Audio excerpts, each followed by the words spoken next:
What's up guys, my name is Amir. Welcome back to the channel, and this is Huawei Y7a, also known as the P-Smart 2021 in some markets. And in our video today, we're going to be taking you through the unboxing experience as well as doing a quick review of the device. So Huawei Y7a is available in Pakistan at a retail price of 36,000 rupees, and internationally it should be priced around the $250 mark. So basically this phone lies in the middle of the mid-range price segment, and the takeaway features here are a big full HD display along with a 48 megapixel quad camera setup and a big battery with super fast charging. But before we get into the good and the bad, let's have that unboxing experience. If you're new to the channel, be sure to subscribe and hit that notification bell so that you don't miss out on future videos. So here we have the box.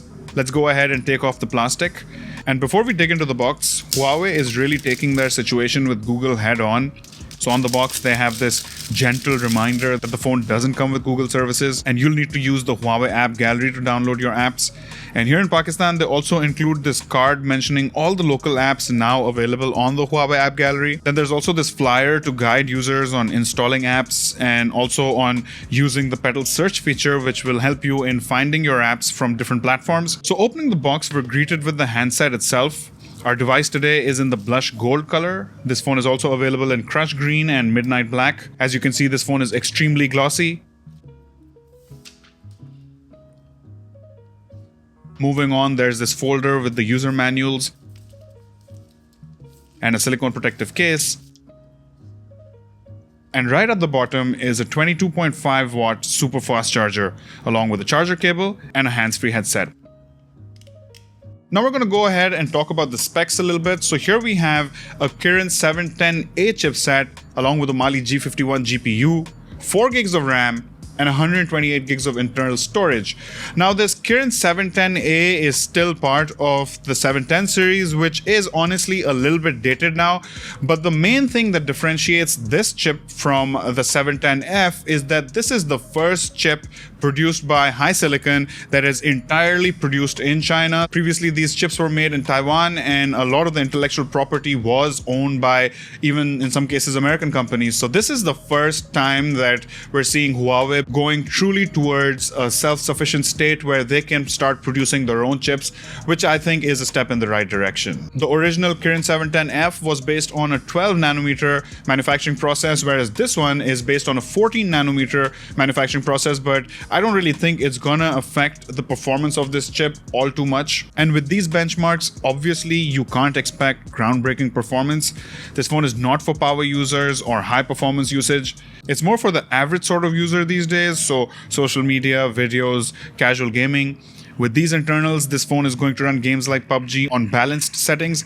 You do have the option to play with HD, but the game will stutter a little bit at higher settings. This phone will handle daily use apps, social media just fine, and video content consumption won't be an issue. The only thing to really keep in mind with Huawei phones these days is the software experience. So as you may know, with the whole Huawei Google thing happening, Huawei phones now don't have any Google apps preloaded. Neither do they have the Google Services Framework, which could mean that some of the apps that you're used to using on the daily may not be available on this phone, and you really need to make sure that all the apps that you use on a daily basis are available on this phone. But over time, Huawei has really used its muscle to develop its app gallery, and as time passes, we're seeing more and more apps available. Like many local apps here in Pakistan were not available on the app gallery a few months ago, but now they are. So that is again a step in the right direction. Now moving on, we have here a big 5000 milliamp hour battery along with 22.5 watts of super fast charging. Usually phones that have super fast charging also come with smaller batteries because brands feel that you don't really need huge batteries when you can charge your phone that quick. But the good thing about this one is that it does give you a really big battery, and with a full charge, for most people this phone is going to easily last more than a day or day and a half, maybe even more if your usage is lighter. This phone is designed for people who want really good battery life from their phones. Perhaps your work is of that nature that you need huge battery life, or you use your phone for things like watching a lot of videos or consuming a lot of content on it, which is where big batteries really come in handy. Then there's a 6.67 inch LCD display which has full HD resolution and a pixel density of around 400 ppi, which is plenty crisp. A full HD display at this price is pretty much a prerequisite, but I do appreciate the big size here. And with a big battery and a big full HD display, this phone is a good option for people who watch a lot of videos and movies on their phone. On top of this display, there's a centralized hole punch cutout for the selfie camera, but I must say it's not small at all. This hole punch cutout is pretty big, definitely one of the bigger ones I've seen so far. And it pretty much goes without saying that a big display and a big battery mean a big phone. This phone is only a little smaller than my Note 20 Ultra and feels super chunky in the hand. The back is made of plastic, as is the frame, and despite being plastic, this phone actually doesn't feel cheap at all. I personally don't like glossy phones, especially in gold, but I think there are many of you who are gonna like this blingy look. Plastic also has the benefit of being more resistant to drops. On the right side of the phone is its power button / fingerprint sensor. These side-mounted fingerprint sensors are usually pretty fast and reliable. Now let's go ahead and take a look at the cameras on this phone. So here we have a 48 megapixel main camera with an f1.8 aperture. This is a quad Bayer sensor. Then there's an 8 megapixel ultra wide camera, a 2 megapixel macro camera, and a 2 megapixel depth sensor. And on the front, we have an 8 megapixel selfie shooter. 48 megapixel at this price point is the bare minimum you'd get from most brands, but Huawei's camera game is very strong.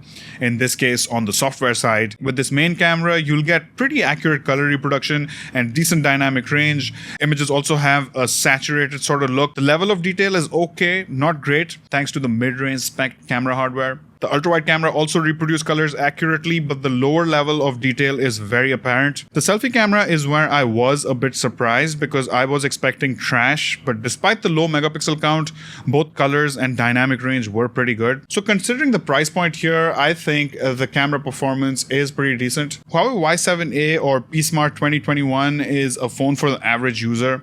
It's specifically designed for social media and content consumption. I really like the big display, the big battery, fast charging, and the camera is also decent for casual camera usage. The only thing I didn't really like about this phone is the processor. The current 710 series is now a very dated sort of series, and it's also a bit underpowered, especially considering all the competition at this price point. But props to Huawei for developing their own supply chain and taking another step towards self-sufficiency, especially in light of all the political things that have been happening with the company of late. But because of this processor, I can't really recommend this phone to power users or performance-oriented users, and I would also urge you to check that all your apps work on this phone before you go ahead and buy it. Let me have your thoughts about the Huawei Y7a or the P-Smart 2021, whichever one's available in your market. As always, if you enjoyed this video, be sure to drop a like on it. That'll be it for this one. Thank you for watching, and I'll see you in the next video.